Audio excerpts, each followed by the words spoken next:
شروع کرتا ہوں اللہ کے نام سے جو بڑا مہربان اور نہایت رحم کرنے والا ہے۔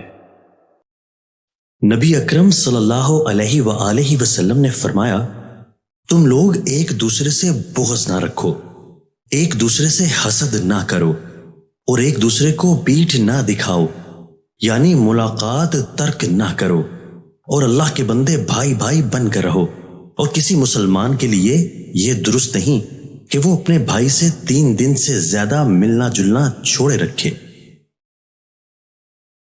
رسول اللہ صلی اللہ علیہ وآلہ وسلم نے فرمایا، جس شخص کے دنیا میں 2 رخ ہوں گے، قیامت کے دن اس کے لیے آگ کی 2 زبانیں ہوں گی۔ دوستو، اللہ تعالی ہمیں ان احادیث مبارکہ پر عمل کرنے اور اپنی زندگیوں کو سنوارنے کی توفیق عطا فرمائے۔ دوستو، اچھی بات پھیلانا بھی صدقہ ہے۔ ہمارے چینل اسلامک اردو پاکستان کو سبسکرائب کیجئے، لائک کیجئے اور ہماری ویڈیوز کو دوستوں کے ساتھ شیئر کرنا مت بھولیے، اور ہاں، کمنٹس باکس میں اپنی رائے کا اظہار کیجئے۔ آپ کے تعاون کا شکریہ۔